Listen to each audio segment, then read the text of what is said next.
अरे मूर्ख उठ, वे चले गए। कौन चले गए? वही चारों बंदी हैं? ये तो अंधेर हो गया।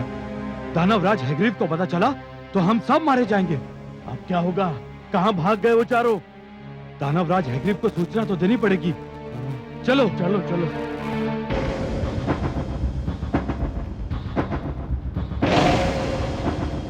दुष्टों, मैं तुम्हारी जिह्वा खींच लूंगा। कहाँ गए वो चारों? पता नहीं दानवराज, एक क्षण को हमारी पलक झपक गई थी, बस उसी में वो कहीं भाग गए। एक क्षण? अरे मूर्खों, एक क्षण में तो वो संसार के इस छोर से उस छोर तक पहुंच सकते हैं। जाओ, शीघ्रता से ढूंढो उन्हें। ठहरो, मैं भी तुम्हारे साथ चलता हूं। यदि वे इस क्षेत्र से बाहर निकल गए तो फिर हमारे हाथ नहीं आएंगे, और यदि वे हमारे हाथ नहीं आए तो मैं तुम सबको यमलोक पहुंचा दूंगा। या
बहुत चतुर बनते थे ना।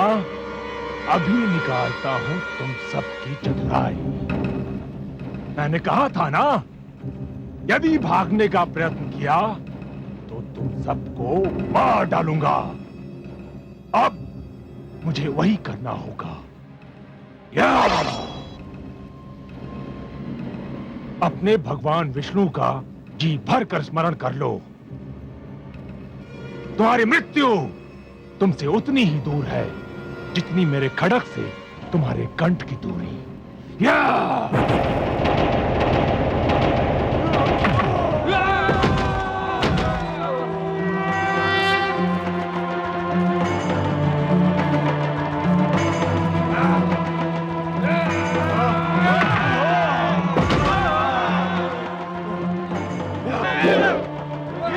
मार डालो इसे, ये जीवित न बचने पाए।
ये मेरे आप्त वचन मानव की धरोहर हैं हयग्रीव। ये इस अपवित्र स्थान में नहीं रह सकते और तू इनको नष्ट भी नहीं कर सकता। इनकी रक्षा करना मेरा उत्तरदायित्व है। संभवतः तुम्हें मानव तक पहुंचाने का समय अभी नहीं आया है, और जब तक वो समय नहीं आता तब तक अंधेरे में भटकते हुए मानव जीवन के लिए उजाले का संदेश बने हुए तुम मेरे ही पास रहोगे।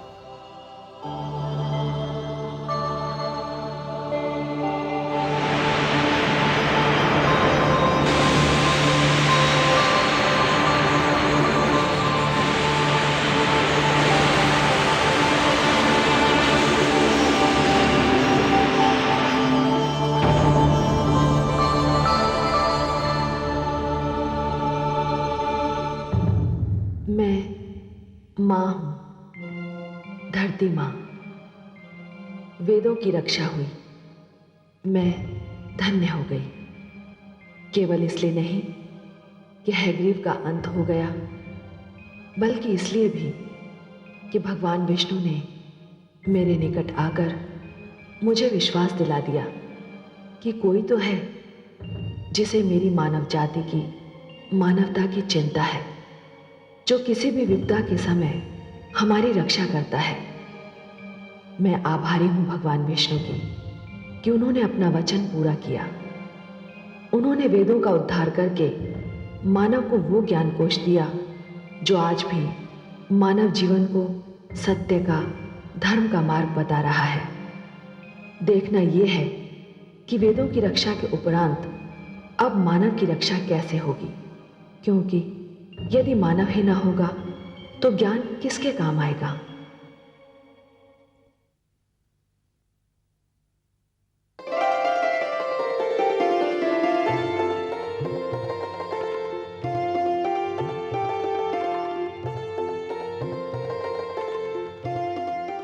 स्वामी, नौका के तल में वो सभी आवश्यक वस्तुएं मैंने रख दी हैं। पौधों के बीज, पशु पक्षियों के जोड़े, जो कुछ भी यहाँ था वो सभी मैंने रख लिया है। और हाँ, कोयल की एक जोड़ी भी मैंने रख ली है। उसकी कूक मेरे मन को बहुत ही भाती है। और काग की जोड़ी, वो नहीं रखी तुमने? परंतु काग, उसकी बोली तो बहुत ही कर्कश होती है, मुझे तनिक भी नहीं सुहाती। प्रिय, प्रकृति ने हमें जो कुछ भी दिया है वो अकारण नहीं, उसकी कोई ना कोई उपयोगिता अवश्य है। कुछ वस्तुओं की उपयोगिता का ज्ञान हमें हो चुका है और कुछ वस्तुओं की उपयोगिता हमारे लिए अभी तक रहस्य बनी हुई है। हां, परंतु उनकी उपयोगिता अवश्य है।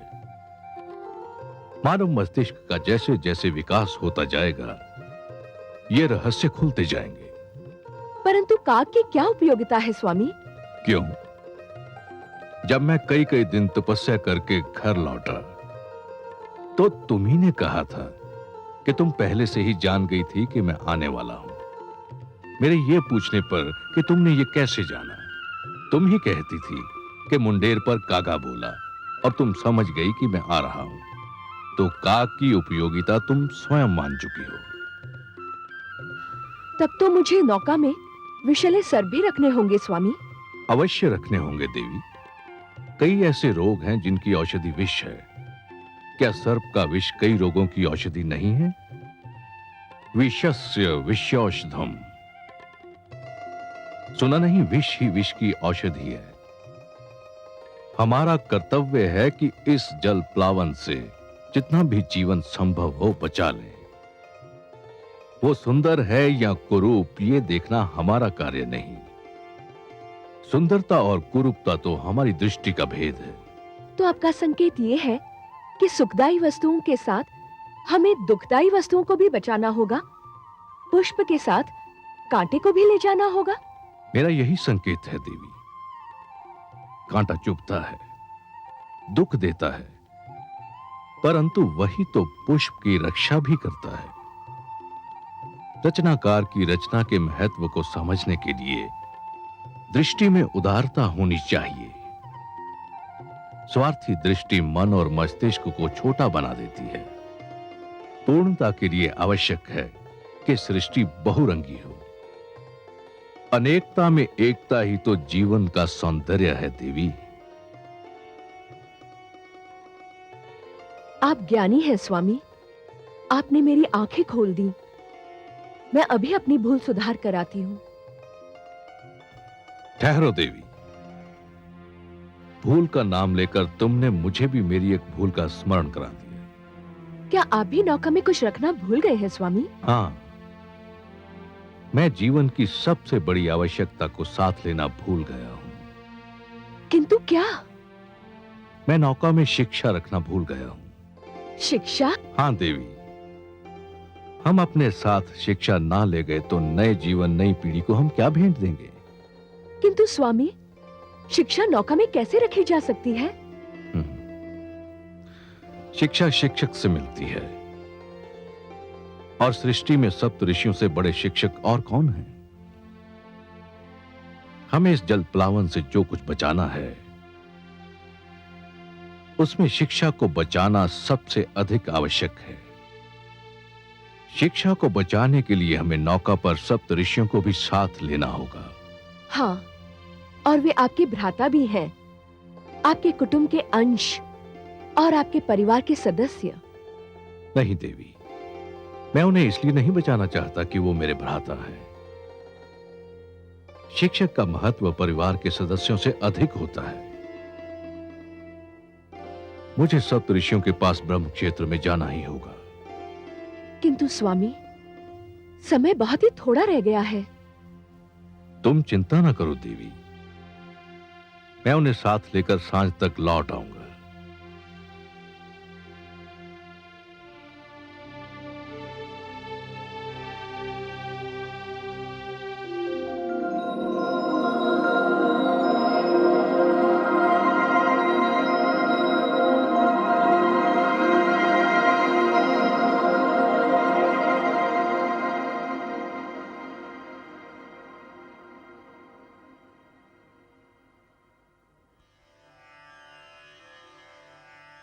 प्रणाम।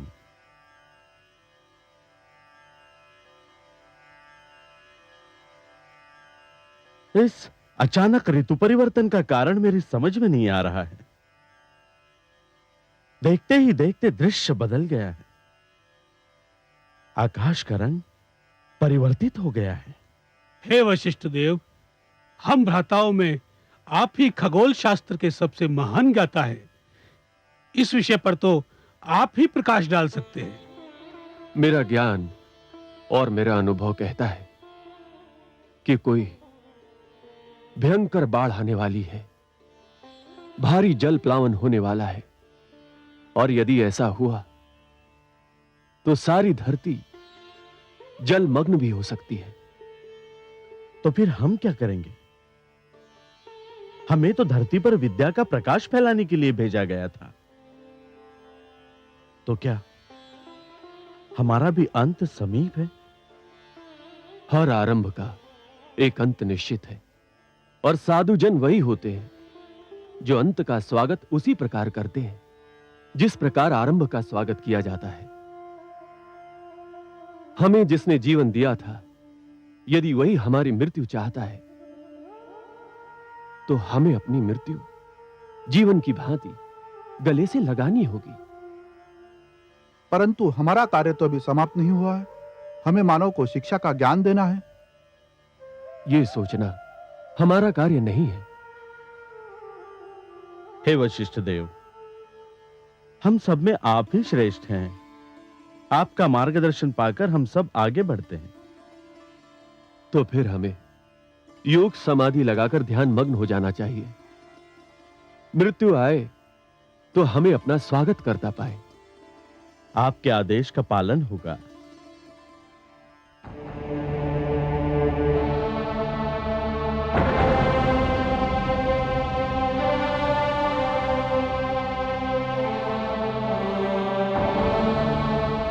हे महान गण, अपना ध्यान तोड़िए, मुझे आपकी आवश्यकता है।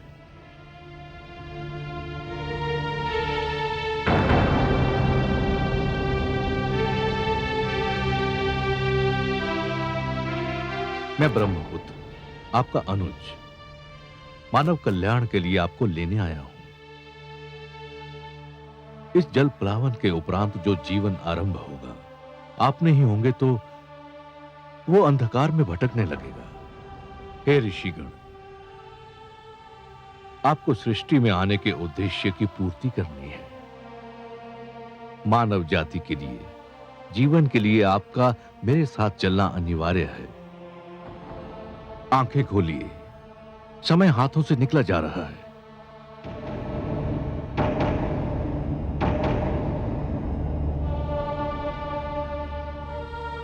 अनुज मनु, तुम? हां भ्रातृश्री, शीघ्र उठिए। भयंकर जल प्लावन होने वाला है। मैं आपको लेने आया हूं।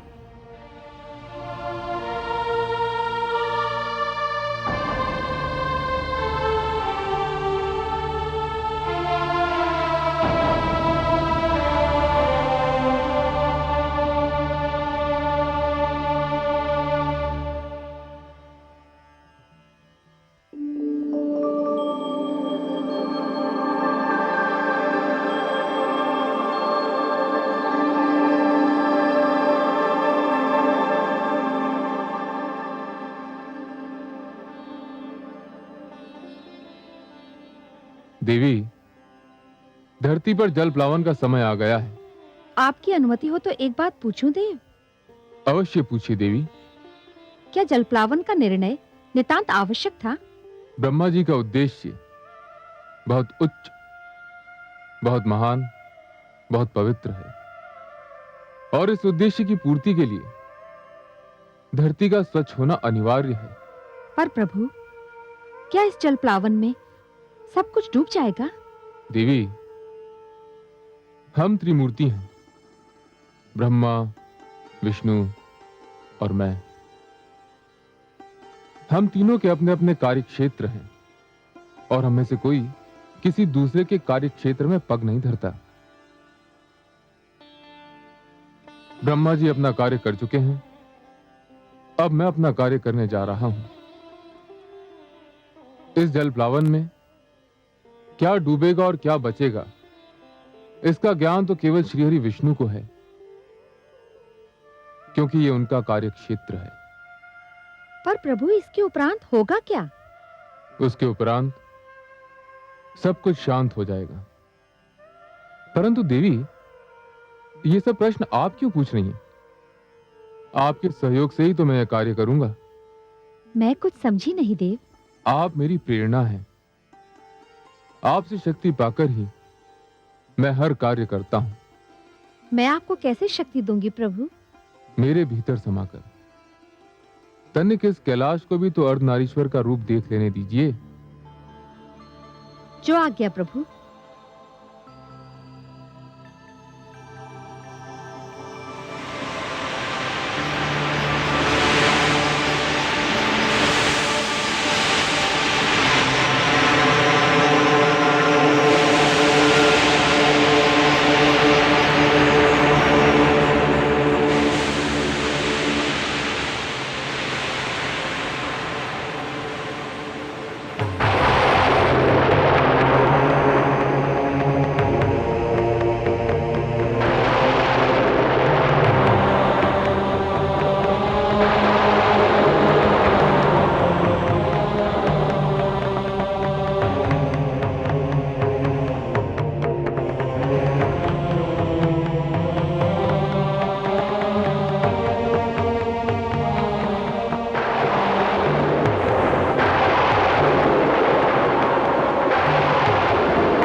मत्स्य के रूप में आऊंगा। तुम इस नौका को मेरे सींग से बांध देना। मैं तुम्हारी नौका को सुमेरु पर्वत पर ले जाऊंगा। हे सर्वेश्वर, आपने तो कहा था कि आप हमारी सहायता करेंगे।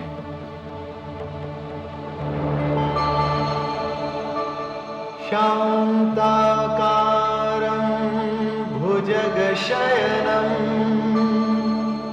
पद्मनाभं सुरेशं विश्वाधारं गगनसदृशं मेघवर्णं शुभांगं लक्ष्मीकान्तं कमलनयनं योगिभिर्ध्यानगम्यं वन्दे विष्णुं भवभयहरं सर्वलोकैकनाथम्।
स्वामी, यहाँ तो कुछ भी नहीं है।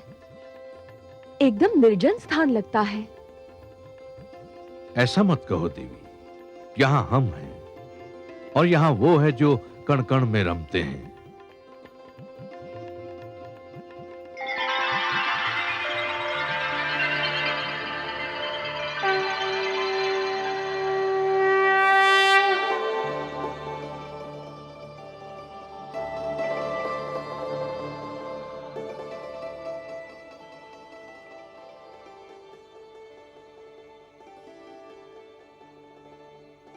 हे नारायण, आपके दर्शन मिले, नैनों के भाग्य जागे, आत्मा की प्यास बुझी।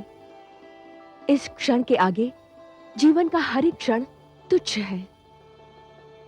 हे विश्वेश्वर, आपने जलप्लावन से हमारी रक्षा की, आपको कोटि कोटि धन्यवाद।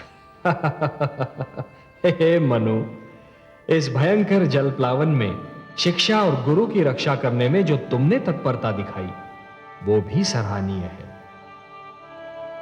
तुमने मानव कल्याण के उद्देश्य के लिए साधना की, व्रत धारण किया।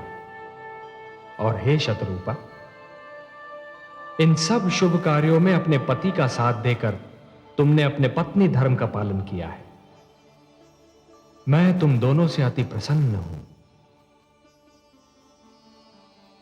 और समस्त मानव जाति में केवल तुम दोनों को चुनने का एक विशेष कारण भी है।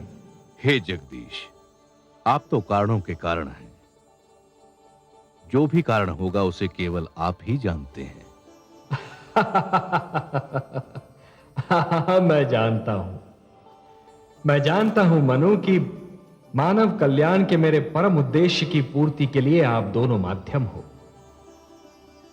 यह मेरा परम उद्देश्य आपके माध्यम से ही संपन्न होना है।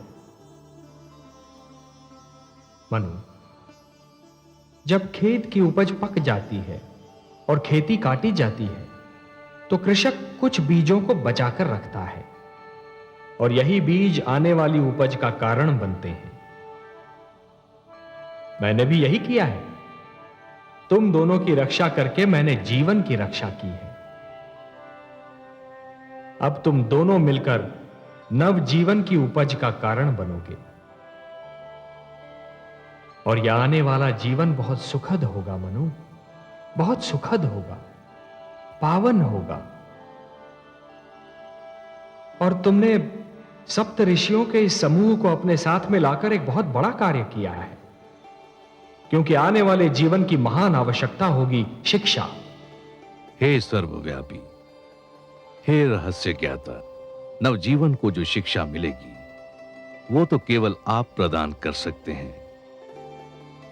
आप मुझे ज्ञान दीजिए, ये शिक्षा क्या होगी, कैसी होगी?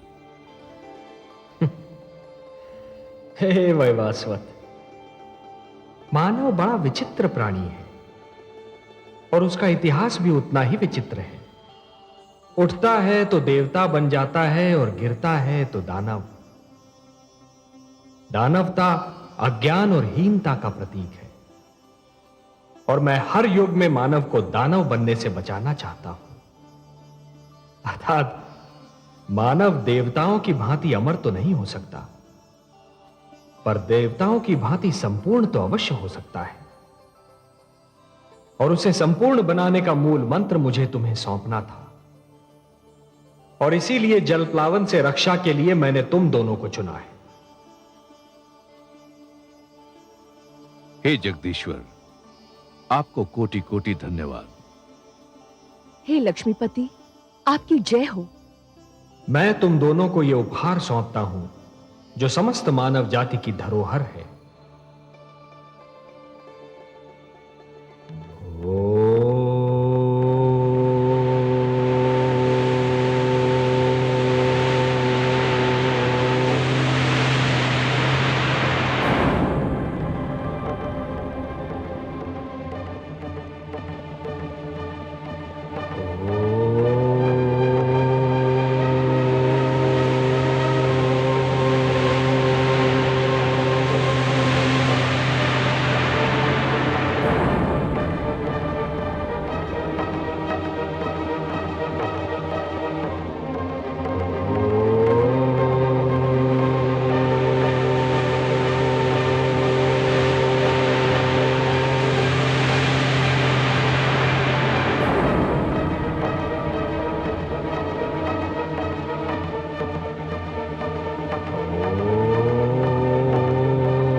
ये मेरे आप्त वचन है, ये मेरे वेद हैं, ये ऋग्वेद है,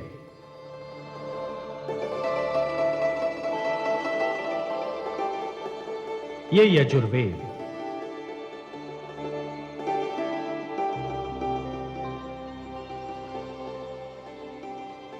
ये सामवेद है और ये अथर्ववेद।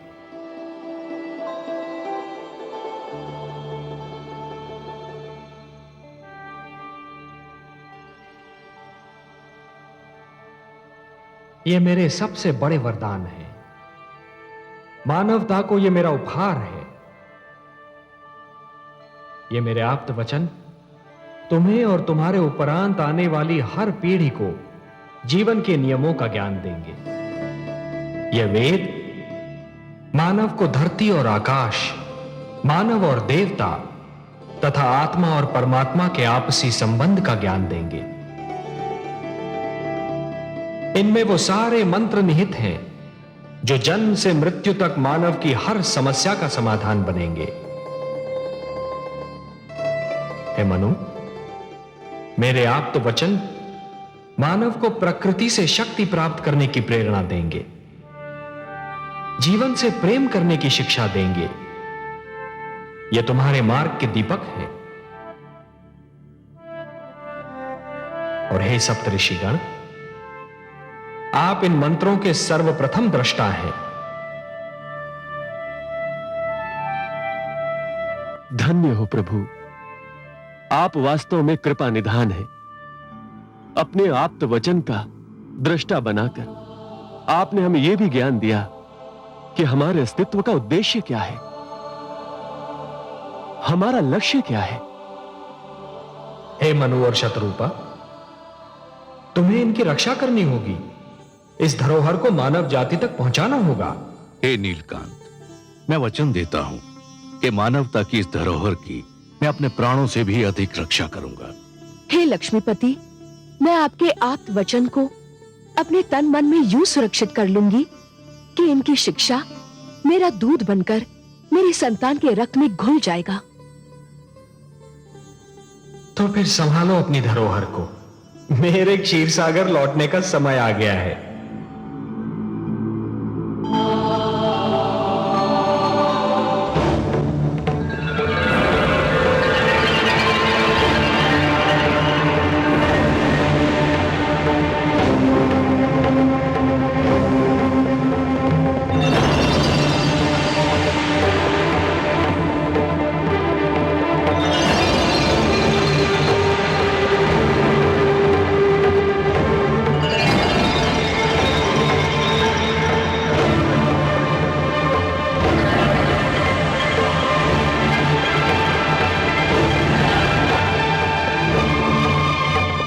अब मैं तुमसे विदा लेता हूं।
आपको मत्स्य रूप में अवतार लेते हुए देखकर मुझे पहली बार यह अनुभव हुआ कि ईश्वर होना कितना कठिन कार्य है। ईश्वरत्व की कठिनाइयों का अनुभव केवल ईश्वर ही कर सकता है। आपने अपना इतना सुंदर रूप छोड़कर मत्स्य रूप धारण किया। कितना कठोर था यह निर्णय। प्रिय, भक्तों के लिए तो मैं कुछ भी कर सकता हूं। मत्स्य रूप तो क्या, यदि मानव कल्याण के लिए मुझे इससे भी अधिक कुरूप रूप धारण करना पड़े तो भी मैं संकोच नहीं करूंगा। और प्रिय, लगता है कि उस रूप को धारण करने का समय अतिशीघ्र आने वाला है। मैं मां हूं, धरती मां। श्री विष्णु भगवान ने अपना वचन निभा दिया। उन्होंने मेरे आंगन में आकर मुझे पावन कर दिया, परंतु मैं अभी तक घटनाओं के झंझार से संभल नहीं पाई हूं।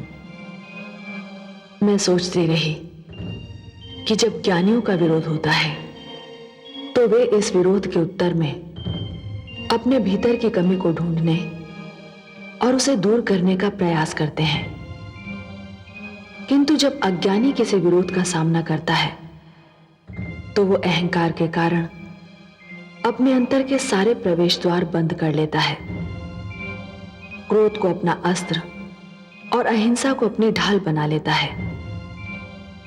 दानव संस्कृति की पताका फहराने वाले हैग्रीव को यही तो भय था कि ज्ञान का प्रकाश फैल गया तो फिर उस जैसे अज्ञानी का नेतृत्व कौन स्वीकार करेगा। मैंने उसके मृत शरीर को ध्यान से देखा तो मुझे लगा कि ये किसी दानव का नहीं, ये तो एक प्रवृत्ति का मृत शरीर है जो हर युग में ज्ञान का मार्ग रोकने का प्रयत्न करेगा और हर युग में उसका यही परिणाम होगा। परंतु हैग्रीव जो भी था, जैसा भी था, एक माता का पुत्र था और माता तो मैं भी हूं। इसलिए मैं उसकी माता दनु के दुख से दूर कैसे रह सकती हूं।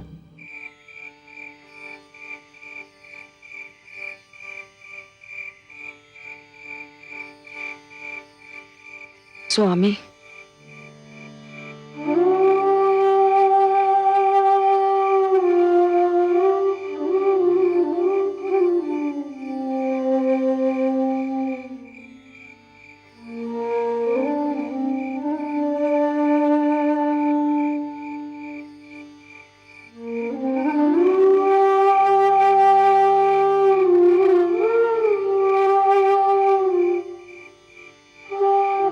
यदि आप मुझे कोई समाचार सुनाने आई हैं देवी, तो उसकी कोई आवश्यकता नहीं।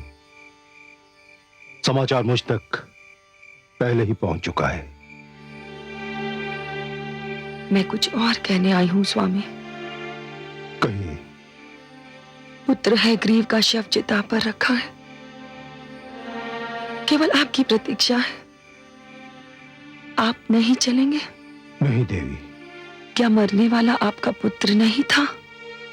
पुत्र अवश्य था, परंतु मेरे लिए वो उसी दिन मर गया था जिस दिन उसने मेरा बताया मार्ग छोड़कर हिंसा के मार्ग पर पहला पग रखा था। चिता पर जो शव रखा है वो तो एक शरीर है, एक ऐसे अपराधी का जिसे दंड मिलना ही चाहिए। उसे तो इससे भी कड़ा दंड मिलना चाहिए था। परंतु स्वामी, इस पूरी घटना में परंतु का कोई स्थान नहीं है देवी। उसने महान वेदों की चोरी की थी। उसने उजाले को अपने अज्ञान और अहंकार के अंधेरे से ढांपना चाहा था, और वही अंधकार उसे स्वयं निकल गया। नहीं देवी, मैं वहां नहीं जाऊंगा।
का वध कोई साधारण घटना नहीं है। दानवराज का वध करके हमारे स्वाभिमान को ललकारा गया है, हमारे समाज को चुनौती दी गई है। मैं कालकेतु समस्त दानव लोक की ओर से यह चुनौती स्वीकार करता हूं और आप सबके समूह की एक घोषणा करता हूं कि मैं दानवराज हैग्रीव के वध का प्रतिशोध लूंगा। कालकेतु, मैं तुमसे भली भांति परिचित हूं कालकेतु। बहुत चतुर समझते हो तुम अपने आप को। हर्षल, चिल्लाओ मत कालकेतु। मैं जानता हूं कि प्रतिशोध की आड़ में तुम्हारा लक्ष्य क्या है। तुम दानवराज हैग्रीव के सिर से गिरा हुआ मुकुट अपने सिर पर रखने का सपना देख रहे हो। नहीं तो बताओ, दानवराज हैग्रीव का प्रतिशोध लेने वाले तुम कौन होते हो? मैं दानव लोक का भावी अधिपति हूं, दानवराज का उत्तराधिकारी हूं। देख लिया तुम लोगों ने। अरे कोई इससे पूछे कि किसने इसे हमारा अधिपति नियुक्त किया है? बताओ इसे कि ये दानवों का लोक है। यहां अधिकारों के लिए चुनाव नहीं होता, यहां सर्वसम्मति जैसे व्यर्थ शब्दों का कोई महत्व नहीं। यहां अधिकार उसका होता है जिसकी भुजाओं में बल होता है। यहां जो बढ़कर स्वयं उठा लेता है मुकुट उसी का होता है। समस्त दानव समाज जानता है कि मैं सेनापति हूं। हर युद्ध का संचालन मैंने ही किया है, इसलिए दानव सिंहासन पर सर्वप्रथम मेरा ही अधिकार है। तो फिर छीन लो यह अधिकार मेरे हाथों से, यदि शक्ति हो तुम में। मैं इस अधिकार को सरलता से तो तुम्हारे हाथों में नहीं सौंप सकता। कालकेतु ठीक कह रहे हैं, उनका अधिकार हमारे लिए मान्य है। हम नहीं मानते, हम हर्षल को अपना अधिपति मान चुके हैं। हो जाए निर्णय। ठहरो। अधिकार का झगड़ा मेरे और हर्षल के मध्य हुआ है और इसका निर्णय भी मेरे और हर्षल के मध्य होगा। तुम लोगों को हस्तक्षेप करने की कोई आवश्यकता नहीं।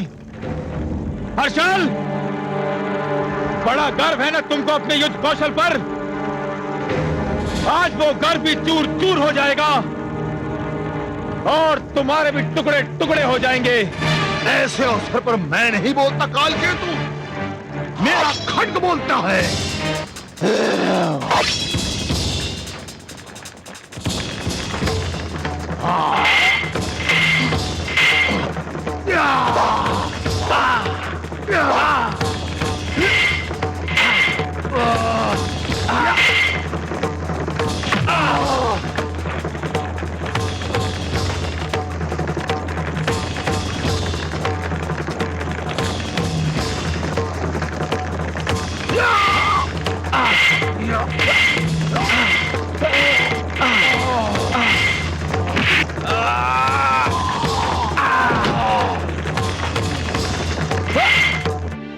पर मैं तो चाहूंगी अपने पुत्र के अंतिम दर्शन को। आप पिता हैं, आप भावनाओं से ऊपर उठकर उसकी बुराइयों को देख सकते हैं, पर मैं तो मां हूं। ये कैसे संभव है कि जिस पुत्र को मैंने अपनी गोद में थपकियां देकर सुलाया था, आज वो जब चिर निद्रा में सोया है, मैं उसे देखने न जाऊं।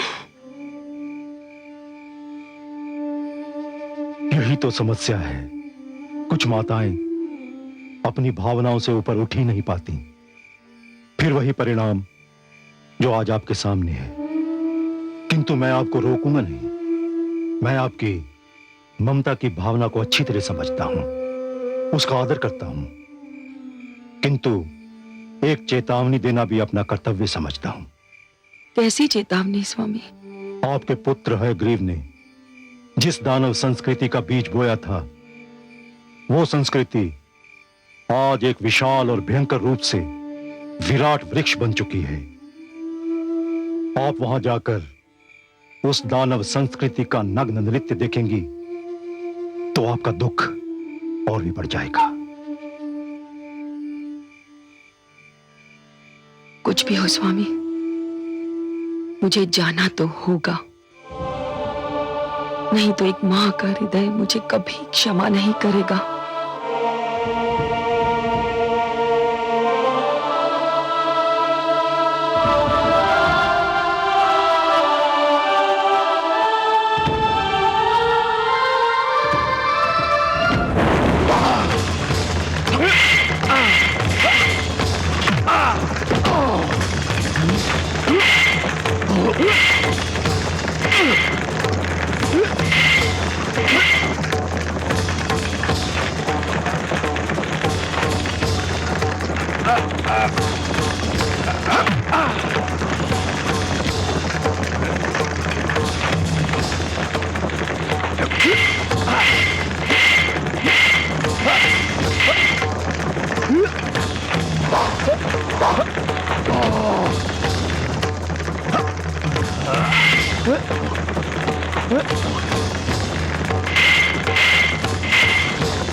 यदि किसी के मन में मेरे विरोध की इच्छा अंगड़ाई ले रही हो तो वो भी आगे आए और अपनी इच्छा पूरी कर ले।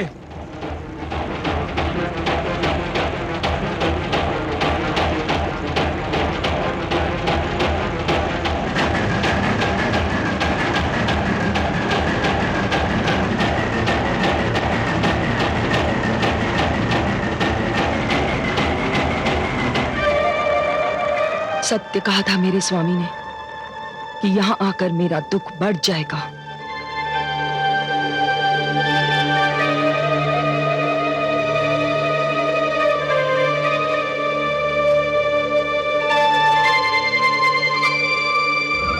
पुत्र, तू इसी संस्कृति को बचाने की बात कर रहा था?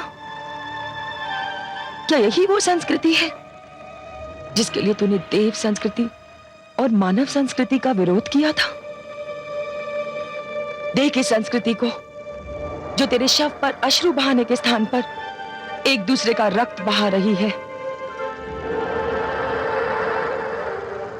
तेरी मृत्यु का शोक तेरे उत्तराधिकारी के लिए युद्ध में लहूलुहान हो रहा है। धिक्कार है, तुम्हें अपने अधिपति की मृत्यु का दुख नहीं, ये चिंता है कि उसके सिंहासन पर कौन बैठेगा? अब भी समय है। छोड़ दो हिंसा और युद्ध का मार्ग, छोड़ दो अपने झूठे अभिमान को। मत जाओ उस राह पर जिस राह पर रखा हुआ हर पग तुम्हें विनाश से एक पग और निकट कर दे। आज एक माता रो रही है। यदि तुम लोगों ने अपना हट नहीं छोड़ा तो कल सहस्त्रों माताएं मेरी ही भांति रोती रहेंगी। क्षमा करे राजमाता, परंतु आप जो कह रही हैं वो एक साधारण माता के लिए तो उचित है, पर उस राजमाता के लिए नहीं जिसका स्वाभिमानी पुत्र विष्णु के हाथों मारा गया हो। तो तुम्हारे विचार में मुझे क्या करना चाहिए? इस समय तो आपको हमें शपथ दिलानी चाहिए कि हम जब तक दानवराज हैग्रीव के वध का प्रतिशोध न लें चैन से न बैठे। प्रतिशोध? कैसा प्रतिशोध? क्या प्रतिशोध करके तुम मेरे पुत्र के ठंडे शरीर में जीवन की गर्मी लौटा सकते हो? मैं जानती हूं कि प्रतिशोध से तुम्हारा तात्पर्य क्या है।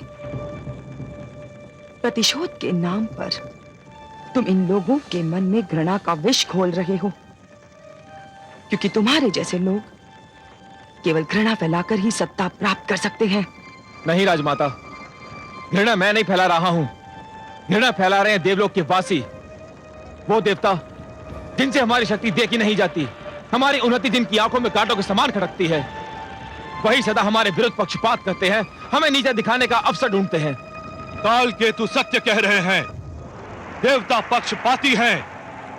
हम देवताओं को इस पक्षपात का दंड देंगे। हम काल केतु के साथ हैं।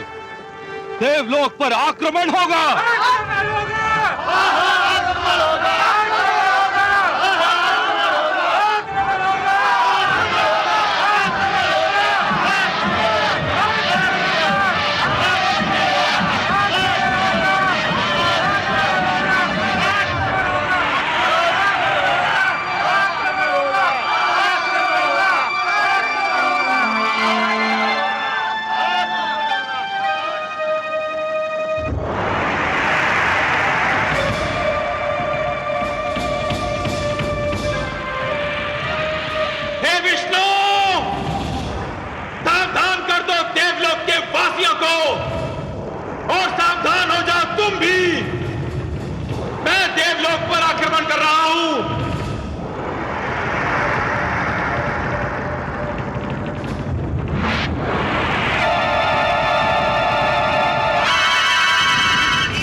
हे सच्चिदानंद, दानवों ने देवलोक पर आक्रमण की पूरी तैयारी कर ली है।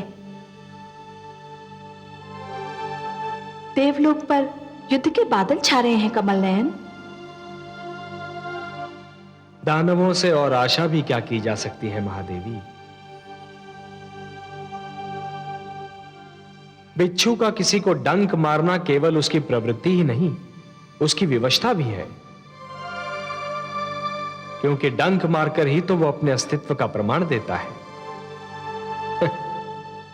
यदि दानवों में युद्ध, हिंसा और रक्त की प्यास ही ना हो तो उन्हें दानव क्यों कहा जाए? वो धर्म की रक्षा के लिए युद्ध नहीं करते देवी, वो तो युद्ध को ही अपना धर्म मानते हैं। परंतु वो मूर्ख ये नहीं जानते कि जो द्वेष और घृणा को अपनी संस्कृति मानते हैं वो उसी द्वेष और घृणा की अग्नि में भस्म भी हो जाते हैं, क्योंकि द्वेष और घृणा दूसरों को कम क्षति पहुंचाते हैं, स्वयं को अधिक। परंतु देवलोक के वासियों को अपनी रक्षा के लिए कुछ तो करना ही होगा। अवश्य करना होगा महादेवी, अवश्य करना होगा, परंतु वो युद्ध इन दानवों की भांति उन्मादी नहीं होना चाहिए। यदि देवलोक पर आक्रमण होता है तो देवताओं को उसका इतना कठोर उत्तर देना होगा कि दानवों के केवल शस्त्र ही नहीं, उनका साहस भी सदा के लिए टूट जाए। देख नहीं रही हैं आप देवराज इंद्र कितनी चिंता में डूबे हुए हैं?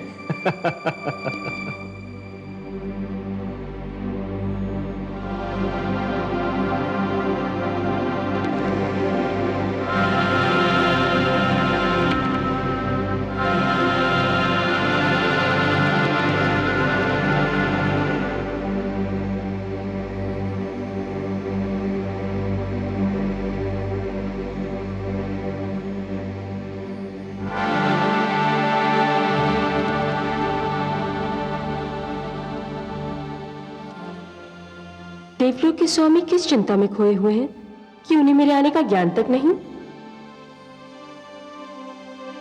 आप तो वास्तव में बहुत चिंतित दिखाई दे रहे हैं नाथ।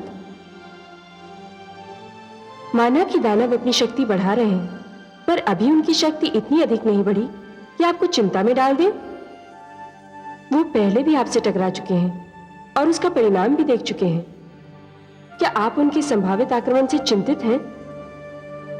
नहीं देवी, चिंता मुझे उसकी नहीं जो दिखाई दे रहा है और होने वाला है। चिंता मुझे उसकी है जो दिखाई नहीं दे रहा है पर होने वाला अवश्य है। बस ये ज्ञात नहीं कि क्या होने वाला है और कब होने वाला है। स्वामी, मैं समझी नहीं, आप किस घटना की बात कर रहे हैं? दानव युद्ध की तैयारी कर रहे हैं, मुझे दिखाई दे रहा है। उनका आक्रमण होने वाला है, मैं जानता हूं। पर एक और संकट है देवी जो दिखाई नहीं दे रहा है, पर न जाने कब क्या रूप धारण कर ले। आपका संकेत किस संकट की ओर है नाथ? एक ऐसा संकट जिसको कुछ परिस्थितियों ने जन्म दिया था, कुछ ऐसी परिस्थितियां जो हमने जानबूझकर नहीं उत्पन्न की थी। मैं अब भी नहीं समझी देव। इस संकट का जन्म उस समय हुआ था देवी जब हम देवताओं ने सर्वसम्मति से बृहस्पति देव को अपना गुरु चुना था। उस समय हमें इस सत्य का हल्का सा भी ज्ञान नहीं था कि गुरु शुक्राचार्य जैसे महान ज्ञानी और महातपस्वी भी अपने मन में देवताओं के गुरु चुने जाने की इच्छा पाल रहे हैं। बृहस्पति को चुनने की धुन में और उनके नाम पर सर्वसम्मति हो जाने की प्रसन्नता में हम शुक्राचार्य की इच्छाओं के चाप न सुन सके। परिणाम यह हुआ कि वो हम पर क्रोधित हो गए और उन्होंने दानवों का गुरु बन जाना स्वीकार कर लिया। हां देवी, निराशा जब क्रोध में बदलती है तो उसका पहला आक्रमण विवेक पर होता है। गुरु शुक्राचार्य का निर्णय भी निराशा और क्रोध का परिणाम था। उसमें विवेक से अधिक अपमान और मानहानि की प्रतिक्रिया अपना रंग दिखा रही थी। बुद्धिमान व्यक्ति जब बुरा होता है तो वो देश, काल, समाज सबके लिए घातक सिद्ध होता है। पर अब तो जो होना था वो हो चुका। यदि होने वाला हो चुका होता तो मुझे चिंता क्यों होती देवी? चिंता तो यही है कि क्या होगा और कब होगा। दानव अपनी शारीरिक और भौतिक शक्ति के बल पर लड़ते हैं, उन्हें परास्त करना कठिन नहीं, पर शुक्राचार्य का शस्त्र उनका मस्तिष्क है। वो विद्वान है और विद्वान का अहंकार चोट खाता है तो घायल नाग की भांति घातक होता है, जो न जाने कब किधर से आक्रमण करके। शुक्राचार्य का अहंकार मेरे लिए ऐसा प्रश्न चिन्ह है जो चिंता को जन्म देता है, उत्तर नहीं बताता।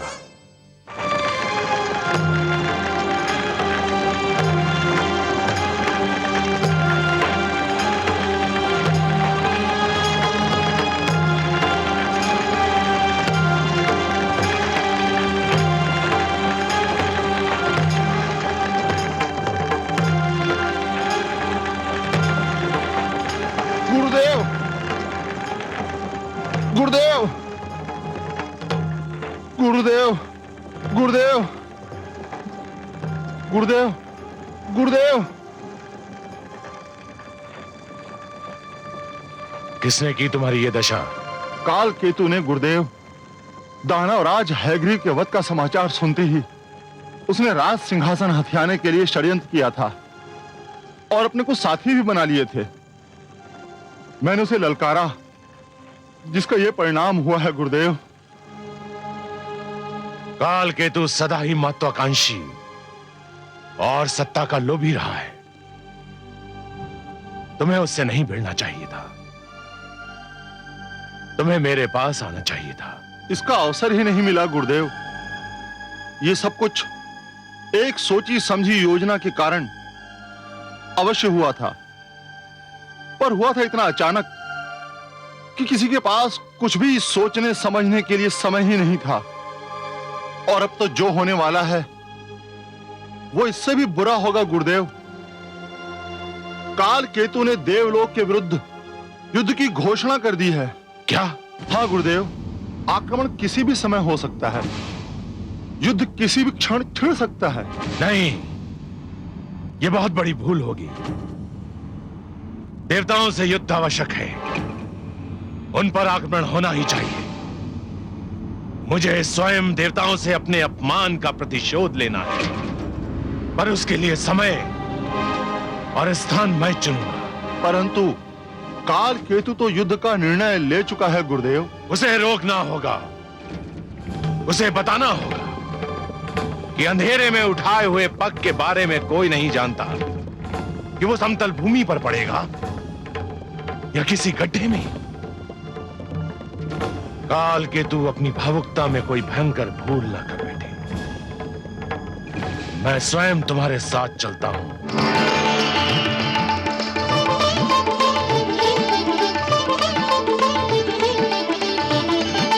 देवराज, देवराज, देवराज।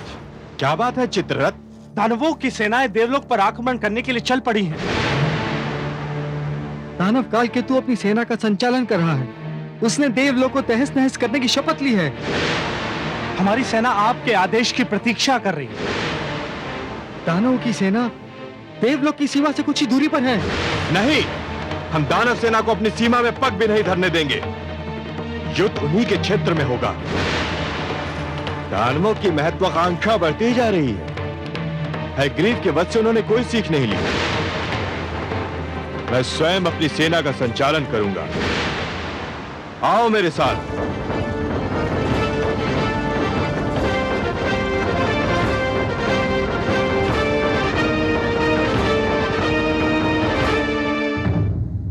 मैं मां हूं, धरती मां। दानवराज हैग्रीव का वध भी दानवों को सद्बुद्धि न दे सका। होना तो ये चाहिए था कि दानव समझ लेते कि जिस अज्ञान के कारण हैग्रीव को अपने प्राणों से हाथ धोना पड़ा, वो अज्ञान उन्हें भी उसी अंत तक पहुंचा सकता है। परंतु विनाश काले विपरीत बुद्धि, उन्होंने देवताओं के विरुद्ध युद्ध की घोषणा कर दी।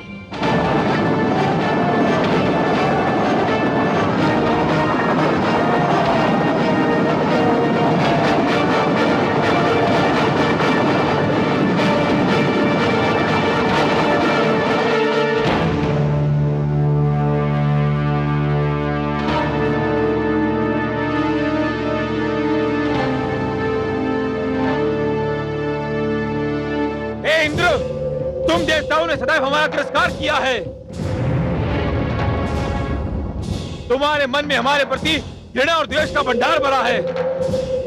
तुम समझते हो उन्नति और समृद्धि पर केवल तुम्हारा अधिकार है, क्योंकि तुम हमसे श्रेष्ठ हो। परंतु आज तुम्हें ज्ञात हो जाएगा कि हम दानव कभी तुम्हारा प्रभुत्व स्वीकार नहीं करेंगे। आज हम तुम्हारा घमंड चूर चूर कर देंगे।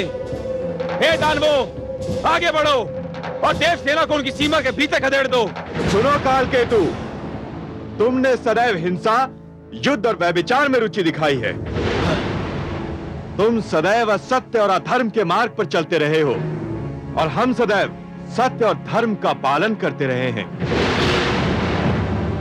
इतिहास साक्षी है कि सत्य असत्य पर और धर्म अधर्म पर विजय पाता रहा है, और आज भी यही इतिहास दोहराया जाएगा। वीरों, इन दानवों को आज ऐसी पराजय दो, ये युद्ध का नाम तक भूल जाए। अभी इन दानवों ने हमारे वज्र का प्रभाव नहीं देखा है। आक्रमण करो, आक्रमण करो।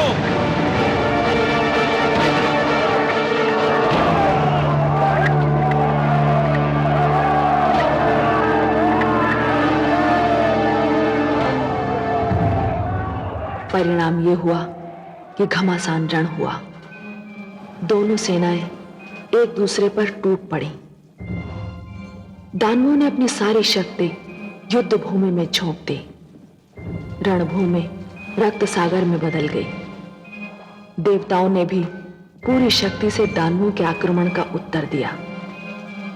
दानवों को भारी क्षति हुई। उनके सेनानी भारी संख्या में मारे गए। सारी रणभूमि उनके मृत शरीरों से पट गई और अंत में दानव सेना के पांव उखड़ गए। स्वयं कालकेतु घायल होकर रणभूमि से ले जाया गया।